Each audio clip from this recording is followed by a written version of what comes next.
provide $65 million in funding for gender-affirming care. Everything that this Zohran Mamdani, this guy who is, it's the lo-fi music, it's the soft lens, he does the little NPR whisper, he is a wolf in sheep's clothing, and congratulations, New Yorkers, you're doing this to yourselves unless there is an absolute miracle. But this is a man who has accomplished, he's the perfect Democrat because he's never accomplished anything. He's been in the Democrat legislature, which up in Albany is one of the most corrupt legislatures in the entire country. He's never built a business. He's never done anything. He comes from a super rich, well-connected Hollywood family while pretending to be a man of the people. And he just makes up shit. He's going to provide 65, because they just make up the numbers. He's a communist.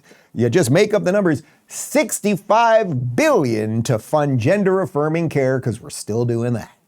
And one of the things that we said, beyond saying that we're going to make this a sanctuary city for LGBTQIA plus New Yorkers, beyond saying that we're going to establish an office of LGBTQIA plus affairs, is also that we're going to provide $65 million in funding for gender-affirming care, the same amount of funding that the federal government threatened to pull out from local providers for that kind of work.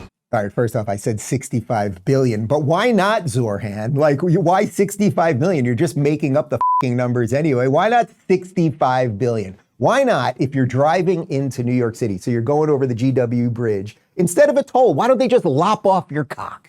And then, you know what I mean? And then, you know what they could do? They could take that flaccid penis, and then a woman's coming through on the car behind her and throw it on her. So we could just trans everybody. I think you could do that for under 65 billion. Here's Donald Trump on what's going on.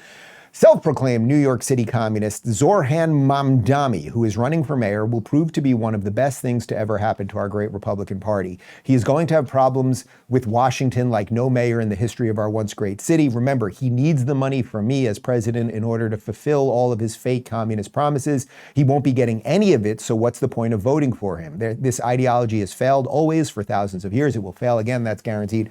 President Donald J. Trump. So just to connect that to what I was saying earlier, where they can fake it for a while. I do think they can fake it for a while. Now, look, you're going to have a mass. You've already had, I forget what the exact numbers are post-COVID, but I think it's about 1 million people that have fled New York over the last 5 years, and most of them have moved. These are law-abiding, decent, successful, tax-paying citizens who create business and industry and all those things. Most of them, we've got them down here in Florida right now. A bunch of them have moved to Tennessee, and some of them have moved to Texas. Most of them, it's just an easier move culturally to come on down to Florida, and many of them already had places for the winter in Florida. But yes, he is going to run out of money. They are going to need federal funds. And it's like, congratulations, New York City. So now you're a rich person it's not even a rich person. You're a decent human being on the Upper East Side, right? Where George lived with Wheezy Jefferson. And you own your series of laundromats and all of those things. You've made it the American dream and all of that. And what is Zohran going to do for you? George Jefferson, he's going to squeeze you a little bit more so he can chop someone's kid's dick off for the tune of $25 million. Where is Sherman Helmsley when you need him? Because he would be going off on this BS.